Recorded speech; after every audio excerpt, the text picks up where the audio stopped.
Beberapa waktu yang lalu, saya mengajak capres-capres untuk makan siang bersama.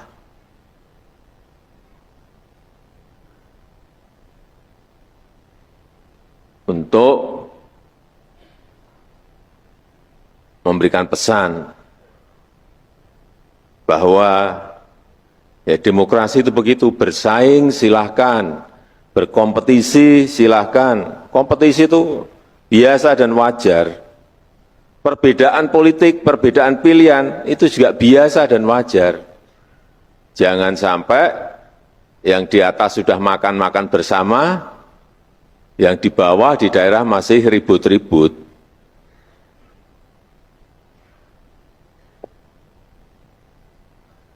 Ini yang perlu kita jaga bersama-sama.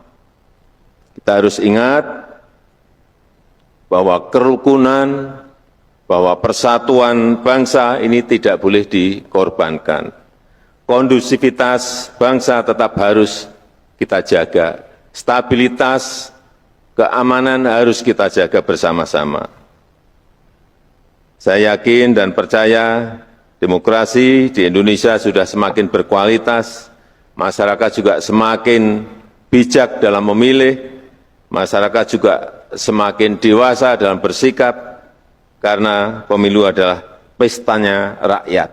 Harusnya rakyat itu bergembira, harusnya rakyat itu dalam berpesta itu bersukacita, bukan kekhawatiran, bukan keresahan, bukan kerisauan yang hadir, tetapi kegembiraan dan sukacita.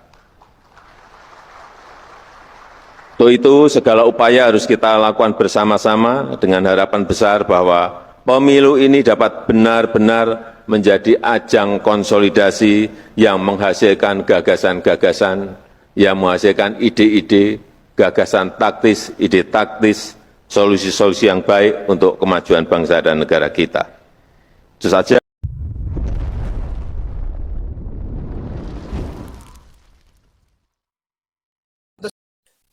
Assalamualaikum warahmatullahi wabarakatuh. Salam, Om Swastiastu, Namo Buddhaya, salam kebajikan dan salam sejahtera untuk kita semua.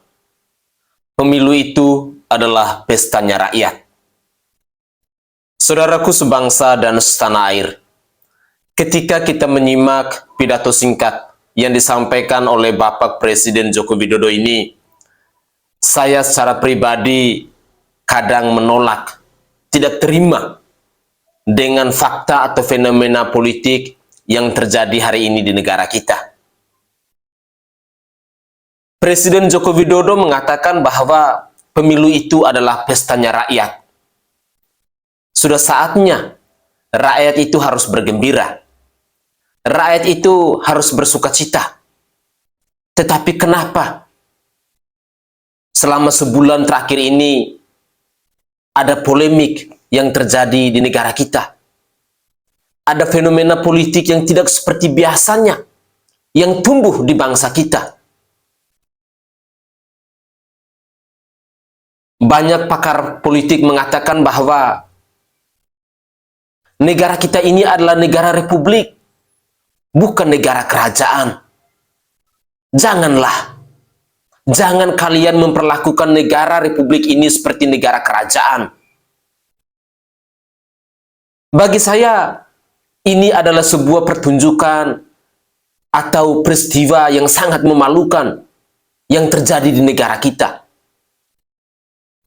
Majunya Gibran Rakabuming Raka sebagai cawapres dari Bapak Prabowo Subianto, walaupun kemarin kita sudah mendengarkan bersama-sama bahwa Ketua MK Anwar Usman itu sudah dicopot dari jabatannya, tetapi saya secara pribadi tidak puas. Tidak puas melihat Gibran Rakabuming Raka yang maju sebagai cawapres dengan cara yang instan, dengan menabrak konstitusi hanya karena pamannya adalah ketua Mahkamah Konstitusi. Inilah akar permasalahan polemik yang terjadi di bangsa kita hari ini. Fakta sejarah yang akan kita ceritakan kepada anak cucu kita. Sehingga saya secara pribadi ketika mendengar Presiden Joko Widodo berbicara atau berpidato tadi, ada rasa kurang sreg yang tumbuh dalam diri saya. Dulu saya sangat respect dengan beliau. Saya sangat menghormati. Tetapi ketika ada fenomena politik yang menurut saya adalah sesuatu yang tidak pantas dipertontonkan oleh keluarga Jokowi ini, sehingga bagi saya rasa hormat dan rasa respect itu pelan-pelan akan pudar dengan sendirinya. Saya dulu berjuang mati-matian untuk mengkanter setiap narasi-narasi yang memfitnah Presiden Joko Widodo. Tetapi saya kecewa ketika pada akhirnya saya melihat pergerakan politik yang dipertontonkan oleh keluarga Joko Widodo ternyata seperti ini. Dan saya sebagai rakyat jelata sangat kecewa. Saya tidak menyangka bahwa seorang Presiden Joko Widodo pada akhirnya akan menunjukkan sifat politik dengan cara-cara yang seperti ini. Sekali lagi, apapun disampaikan oleh Presiden Joko Widodo ketika dia berbicara soal pemilu, dia menginginkan adanya perdamaian, adanya sukacita, adanya kegembiraan, tetapi itu semua sudah hancur karena Bapak sendiri yang telah mempertontonkan atau yang telah menunjukkannya itu kepada bangsa dan negara ini. Di media sosial hari ini, rakyat ramai-ramai membicarakan nama Bapak sekeluarga, nama Jokowi sekeluarga, mulai tentang mahkamah keluarga, politik dinasti, dan lain sebagainya. Tentu, saya sebagai rakyat yang dulunya adalah pemujanya Bapak, pengagumnya Bapak, pada akhirnya, walaupun hati saya merasa sakit, tapi tidak apa-apa. Saya akan tetap konsisten untuk bersuara, untuk membela tentang kebenaran, tentang keadilan, dan mempertahankan tentang nilai-nilai konstitusi. Saudaraku sebangsa dan setanah air, dalam beberapa menit ke depan, saya ingin menyajikan cuplikan-cuplikan video ke hadapan pemirsa sekalian. Semoga cuplikan video ini bisa mengetuk pintu hati kita dan bisa menyadarkan kita. Siapa sih Bapak Presiden Joko Widodo? Siapa sih Gibran Raka Buming Raka? Dan apa tanggapan pemirsa sekalian ataupun netizen tentang fenomena politik yang terjadi di negara kita hari ini? Mari kita saksikan bersama-sama. MK ada yang nanya, Melki itu pas di sekolah gimana? Melki itu tiap hari kebiasaannya apa dan lain sebagainya. Ini bukan soal Melki, tapi banyak juga teman-teman BEM, teman-teman gerakan mahasiswa, teman-teman gerakan rakyat, civil society juga mengalami hal-hal yang sama. Ini bukan soal saya saja, tapi artinya ada yang salah dari konsepsi demokrasi sampai harusnya semua orang yang kritik, semua orang yang kritis, semua orang yang menyampaikan pendapat harus diintimidasi dan direpresi sampai segininya. Jadi ini himbauan buat teman-teman yang hari ini kritis, teman-teman yang hari ini berusaha untuk melawan, jaga diri masing-masing, kondisi kekuasaan makin mengkhawatirkan. Tadi bentuk intimidasinya apa, Bang? Ya, ibu saya di rumah didatangi oleh aparat keamanan, ada dari TNI, ada dari Polri, menanyakan ke ibu saya, Melki itu biasa balik ke rumah kapan, Melki itu kegiatannya dulu kalau di rumah ngapain aja, ibu komunikasinya gimana dengan Melki. Jadi itu berapa kali ditanyakan, termasuk guru di sekolah saya juga ada yang menelpon ke sekolah SMA saya, menanyakan dulu pas sekolah Melki itu ngapain gitu. HP saya juga sudah beberapa kali ditelepon oleh aparat keamanan gitu. Dan tapi tidak satupun dari ancaman-ancaman itu yang membuat kita gentar. Artinya kalau kita semakin banyak diancam, kita sudah di jalan yang benar. Keputusan MK yang penuh dengan kontroversi kembali menemukan jalan keadilan lewat munculnya beberapa bukti. Dua di antaranya adalah perbaikan surat gugatan yang dikabulkan oleh Ketua Mahkamah Konstitusi Anwar Usman belum ditandatangani oleh penggugat Almas Saki Biru maupun kuasa hukumnya. Selain itu, kejanggalan juga diungkap oleh salah satu hakim MK, Arif Hidayat, yang mengetahui bahwa berkas gugatan diserahkan saat malam minggu. Putusan yang dikeluarkan Anwar dinilai telah melanggar kode etik karena pertimbangan dibaliknya mengandung penilaian yang subjektif. Penyebab utamanya karena sudut pandang penggugat dilihat dari seorang fans. Dan Anwar sendiri yang menggolkan gugatan itu layaknya bertindak sebagai keluarga Gibran. Tidak ada sudut pandang adil untuk menengahi penilaian dengan pertimbangan konstitusi yang diberlakukan selama ini.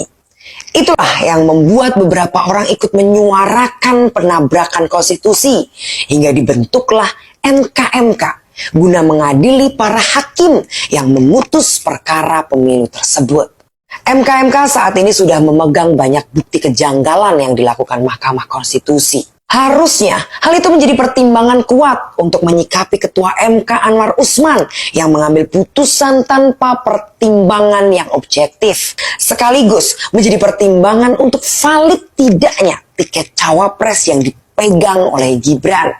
Ketua MK-MK Jimli Asidik sudah menyatakan statement bahwa putusan MK jelas mengandung masalah karena penuh dengan kejanggalan. Apa? Putusan Mahkamah Konstitusi tidak bisa dibatalkan? Ya, betul. Dari responmu ini aja, akhirnya masyarakat Indonesia tahu bahwa kalian tidak peduli bagaimana caranya. Yang penting Gibran tetap menjadi cawapresnya Prabowo, di mana Partai Demokrat berkoalisi.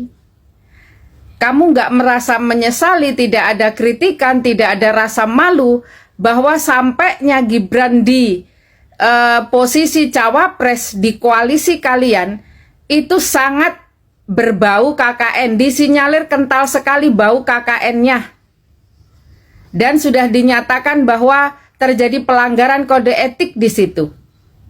Kalian nggak peduli dengan itu, dan itu menjijikkan dan bikin orang muak gitu.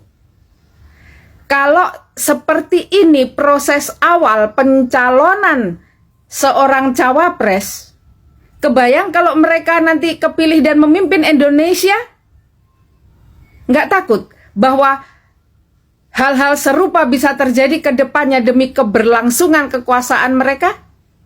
Kalian nggak peduli lah ya.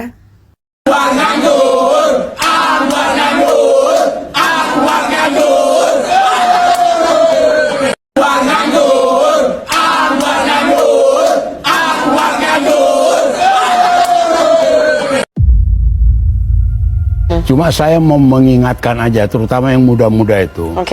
Ada satu etika, kalau Presiden Jokowi bilang di DPR berpolitik dengan budi pekerti, tetapi Jokowi meminta ke Ibu Mega biar anaknya diistimewakan lah ini.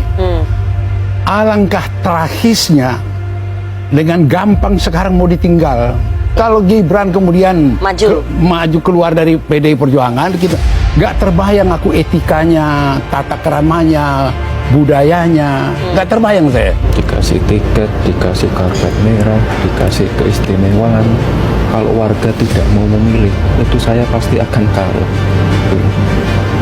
Keputusan terakhirnya itu ada di warga masyarakat, bukan masalah tiket, bukan masalah anak ini, anak itu. Saya nggak tahu Pak Panda kemarin ngomong apa, tapi ya udah, masukannya kami terima gitu. Dan Pak Panda sendiri juga yakin kalau Mas Wali tidak akan kemana-mana dan tetap stay di VD? Ya yakin ya, jauh muni-muni terus lah ya Pak Panda. Presiden? Presiden? Oh enggak, beliau kan senior saya. Indonesia itu butuh presiden yang lebih baik dari Pak Jokowi. Masa kita suruh milih orang yang sudah bolak-balik dikalahkan Pak Jokowi? Nalarnya di mana? Mikir gitu loh. Pilih Ganjar dan Pak Mahfud. Insya Allah Indonesia lebih baik. Yes!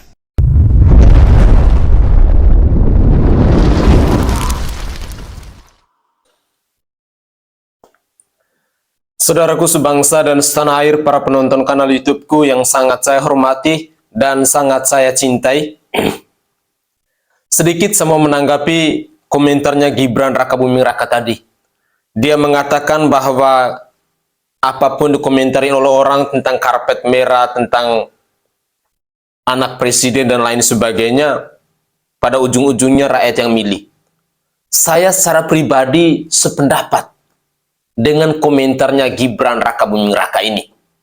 Tetapi yang saya persoalkan adalah caranya dia untuk menjadi cawapres dengan menabrak konstitusi.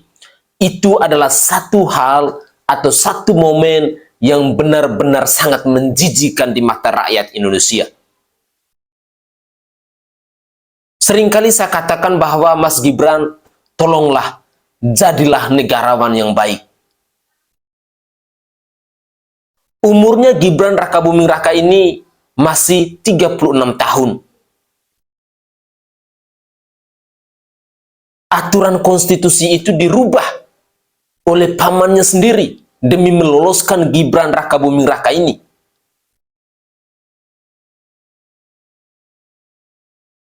Saya sangat yakin dan percaya bahwa rakyat Indonesia sangat paham. Kita di sini adalah negara republik. Tentunya pada akhirnya akan dipilih oleh rakyat. Rakyat yang memilih, rakyat yang menentukan. Indonesia ini bukan negara kerajaan. Yang rakyat kecewa hari ini, caranya Anda untuk menjadi cawapres dari Bapak Prabowo ini dilakukan dengan cara-cara yang instan, yang menabrak konstitusi. Itu yang rakyat kecewa hari ini. Seandainya Gibran Rakabuming Raka ini usianya sudah di 40 tahun, saya sangat yakin rakyat tidak akan persoalkan itu. Dan mungkin saya secara pribadi akan mengkampanyekan Gibran Rakabuming Raka. Akan mensosialisasikan Gibran Rakabuming Raka di media sosial. Tetapi ketika etika politik yang ditunjukkan oleh Gibran Rakabuming Raka ini sangat tidak sesuai dengan aturan konstitusi, itu yang membuat saya benci.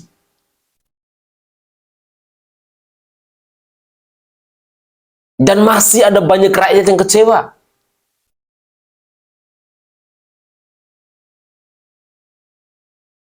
Semoga saja kita yang kaum milenial, yang Gen Z, generasi muda, jangan mengikuti rekam jejak yang dipertontonkan atau dipertunjukkan oleh Gibran Rakabuming Raka ini. Jangan hanya karena dia anak seorang presiden, lalu seenaknya dia mengobrak-abrik atau mengutak-atik aturan konstitusi karena pamannya adalah ketua Mahkamah Konstitusi. Sekali lagi, perilaku ini sangat buruk. Jangan pernah untuk ditiru.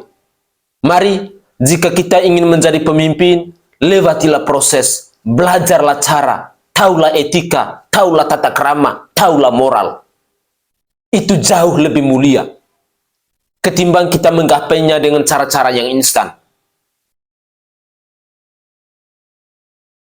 Mari kita lanjutkan lagi. Saya kira Pak Prabowo salah paham. Yang dikira sebagai dinasti itu keluarga. Kalau keluarga berpolitik itu memang betul, itu sangat lazim. Karena sama aja kalau kita misalnya sekeluarga suka berpolitik, makan malam jadi suka bahas politik, pasti anak-anaknya lebih pintar berpolitik ketimbang orang yang mungkin kerjanya kantoran, apa arsitek ya dan lain sebagainya. Logika itu betul. Tapi yang namanya dinasti politik itu harus dimaknainya sebagai suatu cara berpolitik. Nah, jadi ini memang ada literaturnya. Jadi dinasti politik itu adalah cara berpolitik yang pendekatannya zaman dulu. Makanya pakai istilah dinasti karena menggambarkan bagaimana zaman dulu itu dinasti raja-raja hanya menggunakan kekuasaan keluarganya untuk diturunkan secara turun-temurun. Jadi bukan soal niatnya baik dan lain sebagainya, bukan soal patriotik, tapi persoalan cara berpolitiknya. Tenang saja Pak Prabowo. Assalamualaikum warahmatullahi wabarakatuh. terkhusus buat sang putra mahkota yang seakan-akan memiliki akses tiada duanya, sampai berani bilang, tenang saja Pak Prabowo, ada saya di sini. Maksudnya saya ada di sini ini kalau dikorelasikan sangat panjang, artinya sangat luas sekali.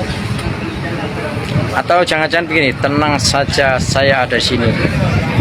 Bapak saya masih menjabat sebagai presiden. Paman saya ada di Mahkamah Konstitusi.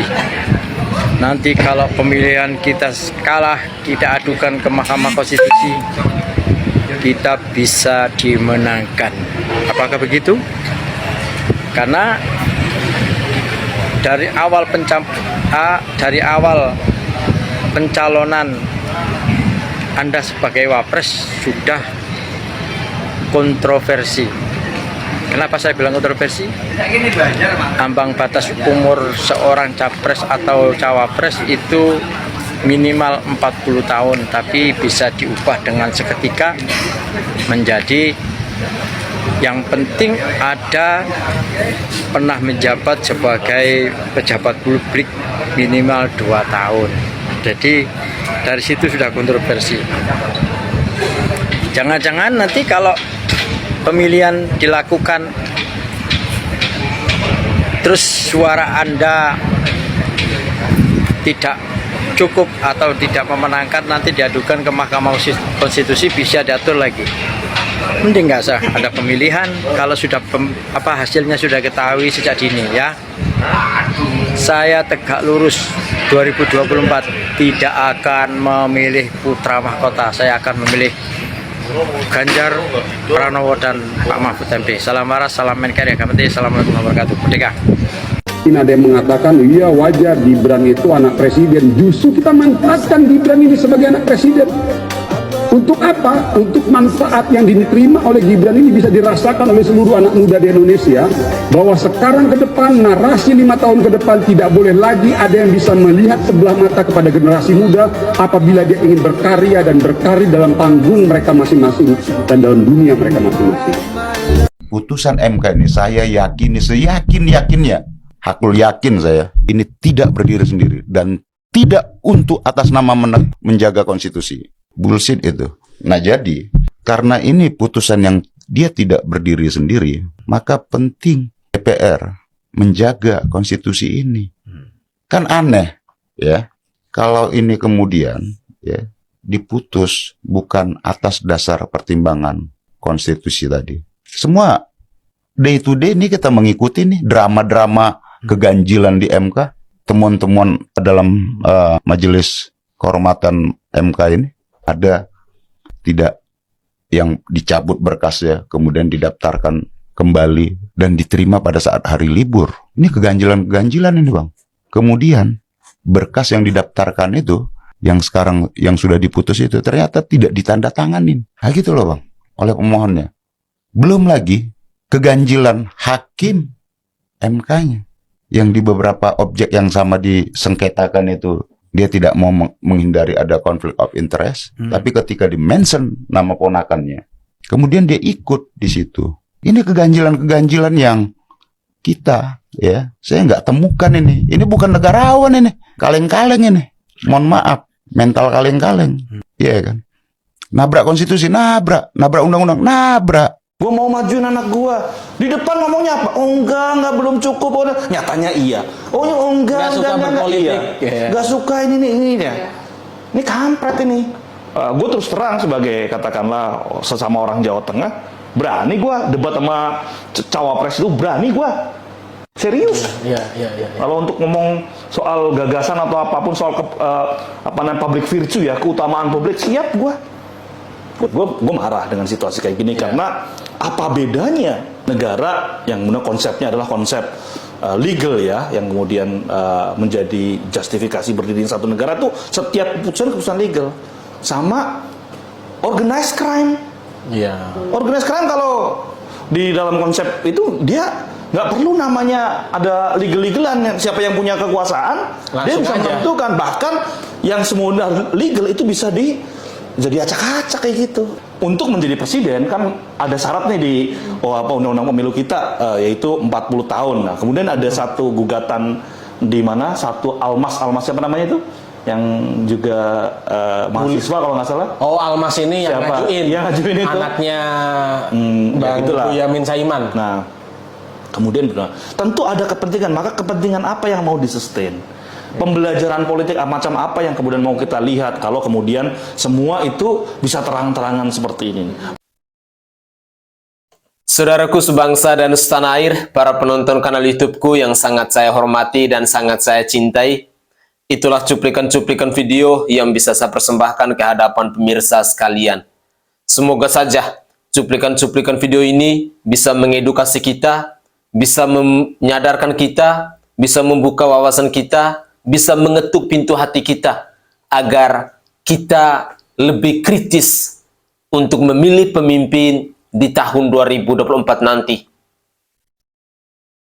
Mari kita pilih pemimpin yang berintegritas, pilih pemimpin yang rekam jejaknya baik, pilih pemimpin yang mampu untuk memimpin bangsa sebesar Indonesia ini. Pilihlah pemimpin yang berpengalaman.